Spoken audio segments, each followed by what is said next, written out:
अस्सलाम वालेकुम नाज़रीन, मैं हूं वसीम अली और आप देख रहे हैं चैनल न्यूज़ पॉइंट। नाज़रीन, आपने न्यूज़ के हवाले से थंबनेल देख लिया होगा। इन सब जो न्यूज़ हैं इनको बारी बारी जो है वो डिस्कस करते हैं। सबसे पहले शुरू करते हैं कि आज के दिन सुनवाई थी दो दरख्वास्तों के ऊपर। एक दरख्वास्त जो थी वो सुप्रीम कोर्ट बार ने जो है वो जमा करवाई थी सुप्रीम कोर्ट के अंदर, और जो दूसरी दरख्वास्त थी वो एक गवर्नमेंट की जानब से जो है वो दायर की गई थी, और वो सदारती रेफरेंस के हवाले से थी कि आर्टिकल 63A जो है वो उसकी वजाहत की जाए, सुप्रीम कोर्ट जो है उसकी तशरीह कर दे, ताकि हमें पता चल सके कि हम जो है वो जो लोग पार्टी के रूल की खिलाफ वर्जी करते हैं, अदम एतमाद के हवाले से गवर्नमेंट के ख़िलाफ़ जो है वोट पोल करते हैं, गवर्नमेंट के अपने नुमाइंदे जो है यही के तरीके इंसाफ के जो अपने पार्टी के मेम्बरान हैं, वो अगर पार्टी के ख़िलाफ़ जो है वोट का इस्तेमाल करते हैं तो उनके ख़िलाफ़ क्या कानूनी जो है वो कार्रवाई हो सकती है। क्या उन्हें स्पीकर कौमी असम्बली जो कि प्रिजाइडिंग अफीसर का रोल प्ले कर रहा होता है पार्लियामेंट के अंदर, क्या वो डायरेक्टली मौके के ऊपर ही उन्हें नाअहल करार दे सकता है, या फिर उनका वोट जो है वो काउंट नहीं होगा,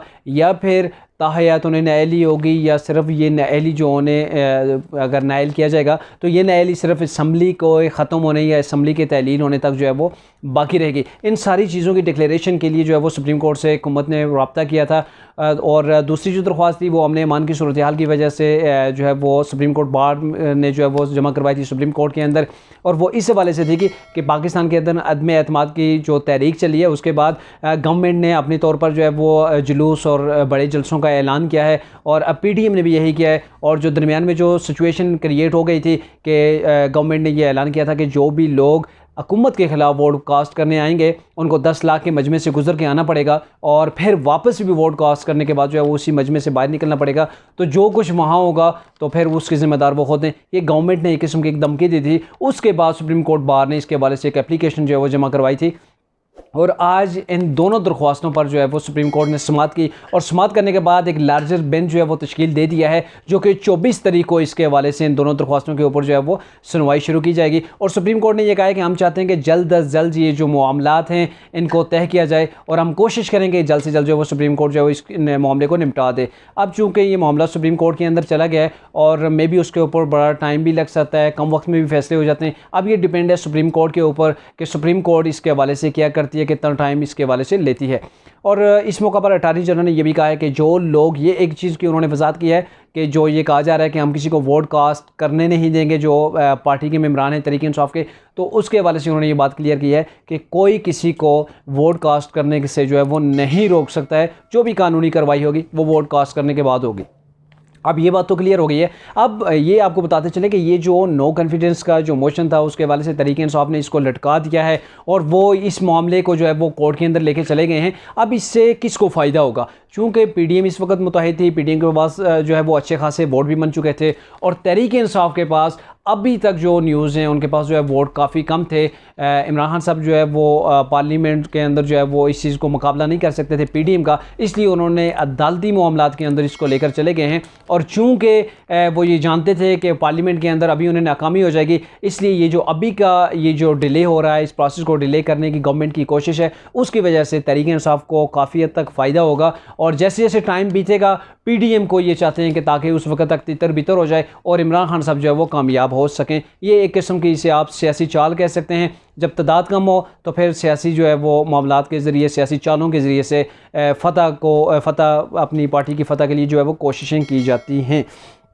अब दूसरी न्यूज़ ये है कि शहबाज गिल ने आज मीडिया से टॉक की, तो मीडिया से टॉक करते हुए उन्होंने उस रोज़ की बात की जो उन्होंने गालियाँ दी थी, अपने ही पार्टी के MNA को उन्होंने गालियाँ दी थी, और नंगी गालियाँ दी थी, और बड़ी ही जो है वो बेहुदा किस्म की ज़बान इस्तेमाल की थी। और आज इन्होंने उसकी जो है दलीलें देते हुए मज़ीद बेहूदगी का इज़हार किया है। वो कह रहे थे कि जैसे कि उन्होंने एक लैंग्वेज इस्तेमाल की थी, उसमें उन्होंने कहा ये हमारे पंजाबी के आम मुहावरात हैं। एक तो हम ब्रोकर बोलते हैं, इंग्लिश में ब्रोकर बोलते हैं, और जो हिंदकों में या हम अपनी पंजाबी में जो बोलते हैं फिर वो ये कहते हैं कि जी हमें गाली दे दी। अगर इंग्लिश में मैं कहता तो इन्हें जो है वो ये कुछ ना कहते। और दूसरी उन्होंने बात ये की कि जब किसी औरत का घर वाला, यानी कि उसका मियाँ, उसका शोहर, हस्बैंड, जब वो उसके इंतकाल हो जाता है तो औरत को पंजाबी में क्या कहा जाता है। मैंने वही अल्फाज कहे थे, और ये वो अल्फाज हैं कि जो मीडिया के ऊपर मैं ख़ुद जो है वो बयान नहीं कर सकता। इंसान को शर्म आनी चाहिए, इंसान के अंदर कोई अखलाक का मेयार होना चाहिए। लेकिन आज फिर उसी चीज़ की दलीलें, गालियों की दलीलें जो है वो फिर आज भी जो है वो गालियों से दे रहे थे।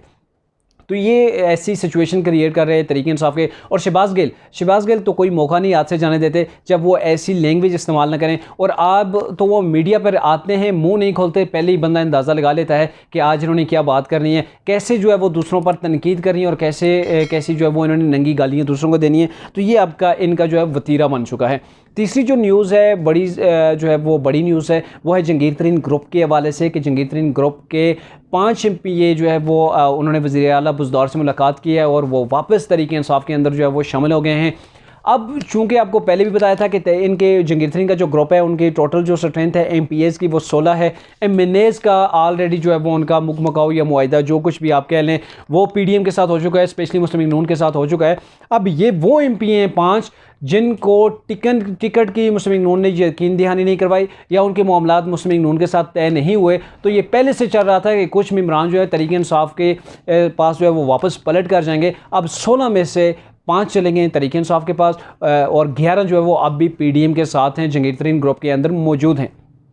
अब चूंकि पंजाब के अंदर सीट एडजस्टमेंट का किया हुआ है और ये जो लोग जंगीर तरीन ग्रुप के MPAs हैं उनके साथ मुस्लिम लीग नून ने मुआहिदा किया हुआ है कि आपको नेक्स्ट इलेक्शन के अंदर टिकट देंगे, जो भी उनकी डिमांड थी उसके मुताबिक जो है वो उनसे डील किया गया है। और ये 5 जो बचे थे, इन 5 से जो है वो मुस्लिम लीग नून का एडजस्टमेंट नहीं हुआ, इनसे मुआहिदा नहीं हुआ था, इसीलिए इन्हें जो है वो दोबारा से तहरीक इंसाफ के अंदर शामिल होना पड़ा। और ये वो लोग हैं, अब इसका ये तासर दिया जा रहा है कि हमारे पास MNA भी आ गए। MNA जंगीर तरीन ग्रुप के जितने भी हैं वो अभी भी जंगीर तरीन ग्रुप के अंदर मौजूद हैं और उनके जो है वो टिकट के मामलात जो है वो सारे तय हो चुके हैं मुस्लिम लीग नून के साथ और वो नेक्स्ट इलेक्शन जो है वो मुस्लिम लीग नून के टिकट के ऊपर लड़ेंगे।